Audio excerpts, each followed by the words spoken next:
In July her body weighed just 68 pounds. Her knees were shattered, her lungs were infected, her body showed signs of starvation so severe that prosecutors would later say she could have been saved even days before her death if someone had simply called a doctor, but no one did. Instead, the people closest to her believed she was possessed by demons. They believed her suffering was not medical, but spiritual. And they believed the only way to save her was through prayer, ritual, and exorcism. This is not a horror movie. This is the true story behind the Exorcism of Emily Rose and the criminal case that forced an entire country to confront the terrifying consequences of belief when it replaces care. Her name was Anneliese Michel. Before her name became associated with possession, exorcism, and controversy, she was simply a girl growing up in post-war West Germany. She was born on September 21st, 1952, in the deeply Catholic region of Bavaria. This was not a place where religion was casual or symbolic. Faith shaped daily life, morality, and identity.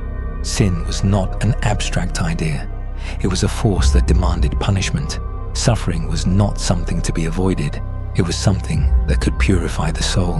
Anneliese's family embodied this worldview completely. Her parents, Anna and Joseph Michel, were intensely devout Roman Catholics. They attended Mass multiple times a week. Joseph had once considered becoming a priest. Several of Anneliese's relatives were nuns. Religion was not simply practiced in their home, it governed it.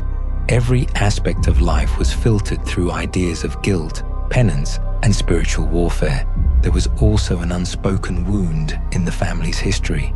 Years before Anneliese was born, her mother had a child out of wedlock, an event that carried enormous shame in conservative Catholic Bavaria.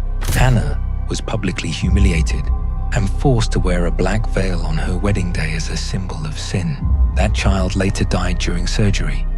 The weight of that guilt never left the family. From a young age, Anneliese was taught that suffering could atone for sin, not just her own, but the sins of others. As a teenager, Anneliese internalized this belief deeply. She was described as kind, quiet, intelligent, and intensely religious.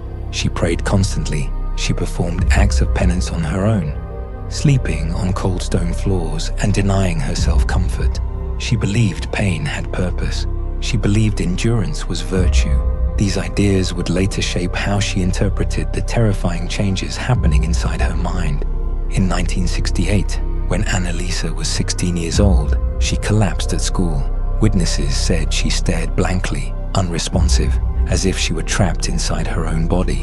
When she came to, she had no memory of what happened. Doctors were unsure what to make of it. Then it happened again and again. By 1969, the episodes became more violent. She suffered full convulsions, blackouts, and a crushing sensation on her chest that made it feel impossible to breathe. A neurologist eventually diagnosed her with temporal lobe epilepsy, a condition that affects the parts of the brain responsible for emotion, memory, fear, and perception. This diagnosis is critical to understanding everything that followed. Temporal lobe epilepsy does not only cause seizures, it can also produce vivid hallucinations, intense religious experiences, voices, feelings of overwhelming dread, and altered states of consciousness that feel profoundly real to the person experiencing them. Today, this is well documented. In the late 1960s and early 1970s, it was not. Anneliese was hospitalized. She was placed on anticonvulsant medications. Over the next several years, she was treated by neurologists and psychiatrists. Despite the treatment, her condition did not improve. In fact, it changed. By the early 1970s, Anneliese began reporting terrifying visions. She claimed she saw demonic faces, especially when she prayed. She heard voices telling her she was damned and would rot in hell. She developed an intense aversion to religious objects she had once loved. She could not touch a crucifix. She recoiled from holy water. These experiences terrified her, and they terrified her family even more. Doctors diagnosed her with depression and psychosis, in addition to epilepsy. Her medications were adjusted, antipsychotics were added. Nothing seemed to help. To Anneliese and her parents, medicine was failing, and in a household where evil was believed to be literal, active, and present in the world, another explanation began to take hold. The suggestion that Anneliese might be possessed did not come from a single moment. It built gradually, reinforced by her symptoms, her upbringing, and the beliefs of those around her. An older woman on a pilgrimage noticed Anneliese's behavior and claimed she smelled of decay. Others pointed to her avoidance of religious symbols. To the Michel family, these were not psychiatric symptoms. They were signs. By 1974, the family was convinced Anneliese was possessed by a demon. They began pleading with Catholic priests for an exorcism. At first, the church refused. The Catholic Church rarely authorizes exorcisms, and this was a period marked by hysteria following the release of the Exorcist film. Claims of possession were common.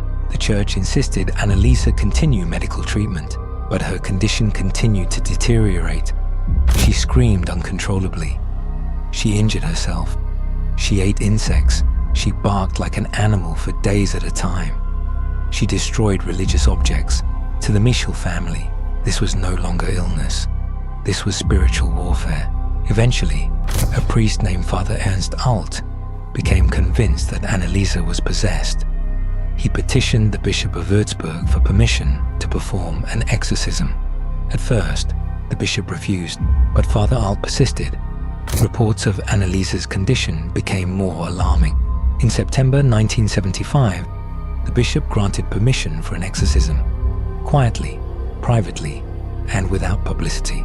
2 priests were assigned to the case, Father Ernst Alt and Father Arnold Renz, who was considered more experienced in exorcism. There was one critical decision that followed.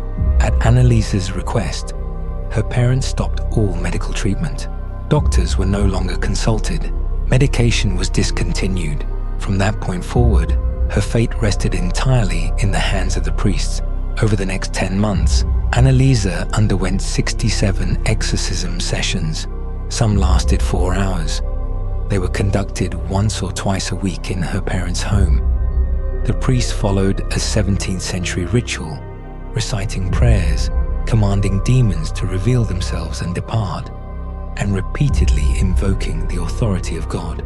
During these sessions, Anneliese screamed, growled, contorted her body, and spoke in altered voices.